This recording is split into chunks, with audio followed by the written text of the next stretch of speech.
आज के इस लीगल वीडियो में हम भारतीय साक्ष्य अधिनियम 1872 के अंतर्गत आने वाले पक्षद्रोही साक्षी अर्थात हॉस्टाइल विटनेस नामक टॉपिक का अध्ययन करेंगे। तो चलिए शुरू करते हैं। प्रश्न ये पूछा जाता है कि पक्षद्रोही साक्षी किसे कहते हैं। इसका उत्तर देख लेते हैं। पक्षकार द्वारा अपने ही साक्षी से प्रश्न अर्थात पक्षद्रोही साक्षी धारा 154 के अंतर्गत आता है। भारतीय साक्ष्य अधिनियम में पक्षद्रोही साक्षी को परिभाषित नहीं किया गया है। भारतीय साक्ष्य अधिनियम की धारा 154 पक्षद्रोही साक्षी से संबंधित है।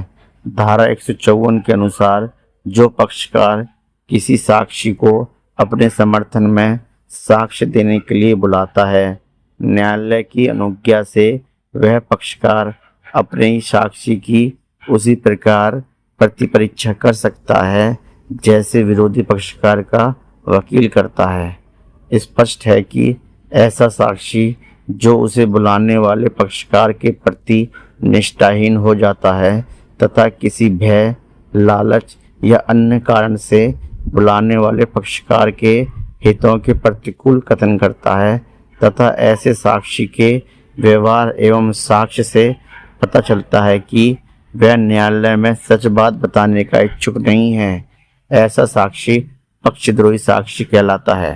किसी साक्षी को केवल इस कारण पक्षद्रोही साक्षी नहीं समझा जाएगा कि वह उसे बुलाने वाले पक्षकार के अनुकूल उत्तर नहीं देता है। उपरोक्त परिस्थिति में ऐसा पक्षकार जिसने साक्षी को बुलाया उसके लिए निम्नलिखित मार्ग खुले होते हैं जिसमें से वह सभी या कोई एक मार्ग अपना सकता है। नंबर 1, यदि वह तथ्य साबित किए जाने की प्रत्याशा साक्षी से की जाती है, विवादक या सुसंगत तथ्य है, तो साक्षी को बुलाने वाला पक्षकार किसी अन्य साक्षी को उस तथ्य का साक्ष्य देने के लिए बुला सकता है और इस प्रकार पहले वाले साक्षी के साक्ष्य के प्रतिकूल प्रभाव को नष्ट कर सकता है।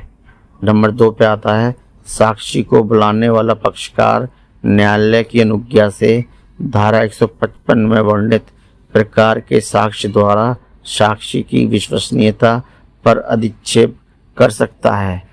नंबर 3 पॉइंट है, साक्षी को बुलाने वाला पक्षकार न्यायालय की अनुज्ञा से धारा 145 और धारा 146 में वर्णित प्रकार से साक्षी की प्रतिपरीक्षा कर सकता है। इसमें एक वाद आया था रामचंद्र बनाम स्टेट। इस प्रकरण में उच्चतम न्यायालय ने धारण किया कि धारा 154 एक विवेकी उपबंध है, अतः कोई भी व्यक्ति अपने साक्षी से ऐसा प्रश्न पूछने का अधिकार स्वरूप दावा नहीं कर सकता जो विपक्षी द्वारा प्रतिपरीक्षा में किए जाते हैं। उच्चतम न्यायालय ने इसके निम्नलिखित 2 कारण बताए हैं। नंबर 1, साक्षी द्वारा दिए गए साक्ष्य को निरर्थक बनाने से रोकना।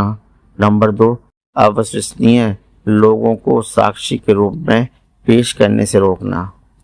इसके अंतर्गत अगला पॉइंट आता है, पक्षद्रोही साक्षी के साक्ष्य का महत्व। पक्षद्रोही साक्षी सक्षम साक्षी है। इसमें एक वाद आया था भगवान सिंह बनाम हरियाणा राज्य। इस प्रकरण में उच्चतम न्यायालय ने पक्षद्रोही साक्षी के साक्ष्य के महत्व पर प्रकाश डालते हुए कहा कि अभियोजन पक्ष द्वारा पक्षद्रोही घोषित किए गए साक्षी के साक्ष्य को भी उसी रीति से और उसी सीमा तक माना जाएगा जिस सीमा तक किसी अन्य साक्षी का साक्ष्य माना जाता है।